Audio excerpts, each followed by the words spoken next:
wind just blew you here. It did. Now stand over there.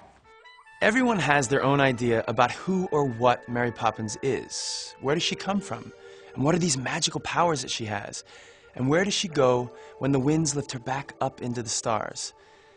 Perhaps it's an impossible question to answer, but we put it to the one group of people who are most suited to at least try.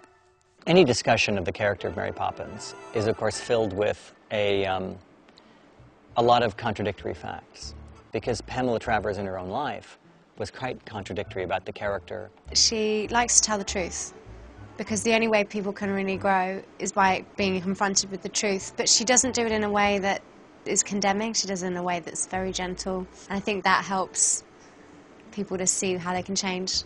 She has a very stern exterior. She's a tough cookie, but she has such a heart and such love. Sometimes people say to me, oh, that Mary Poppins, she's so sweet.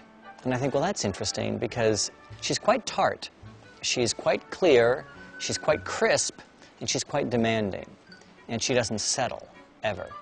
And that's part of the backbone of who Mary Poppins is, and that's part of why we like her. The great appeal of the show now, probably more than at any other time since it first came out, is that Mary stands for someone you can believe in. And all the things she says about life are things that, whatever your age, you can respond to now.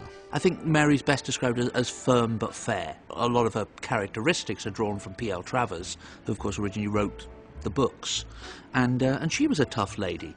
So if Mary is sent to Cherry Tree Lane to change the lives of the Banks family, what happens to change her life during the story? Most times when you're reading a story or you're doing a play or you're writing a play or a musical, your characters are going on some sort of journey. And our central character, Mary Poppins, doesn't actually change. She arrives like Orpheus descending, she brings about a change to the family, and she leaves when her job is done. I had this really strong sense that just before she goes, for once, Mary needs to be alone on stage and tell us something about what it's like to have to leave. So at the end, to their wonderful tune, their wonderful verse of Spoonful of Sugar, we wrote, with every job when it's complete, there is a sense of bittersweet. That moment when you know the task is done. Though in your heart you'd like to stay, to help things on their way, you've always known they must do it alone.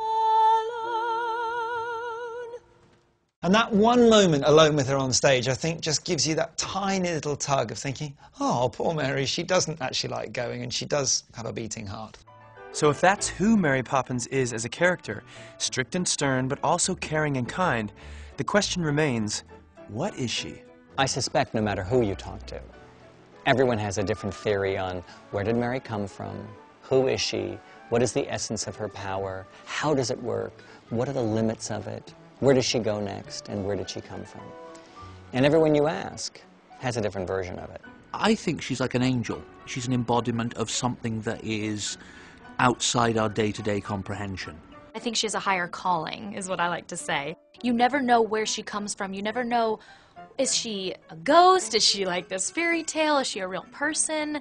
Where does she go at night? Where does she go on her nights off? She is, you know, a guardian angel for people, so she has an ethereal quality to her as well. As a guardian angel, as someone who is brought into your world to help guide you on a journey, or perhaps to have you see things in a different light, I think we all have had people like that in our lives, but the magical element that she brings to it as well keeps her in sort of this wonderful angelic place. As beautiful as she is, I wouldn't necessarily define her as angelic.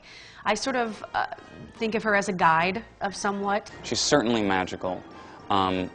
She's certainly, I think, in some ways eternal. She's been doing this since before anyone can remember and will continue to do it. I think Mary Poppins is an average, ordinary person that possesses the alchemy to transform something into something magical. What is Mary Poppins is a very grown-up question. Yeah. And completely pointless. Because I think as grown-ups we would go, well, what is that? What is she? And I think you would ask kids and they would go, well, she's exactly what she is. She's Mary Poppins. Somewhere over my shoulder I could hear P.L. Travers tutting before I even speak, because she would never answer that question. Because if we could pin it down to something and say she's a fairy, she's an angel, she's a good spirit, whatever, if we could do that, then she wouldn't be anywhere near as intriguing or enticing a character as she actually is.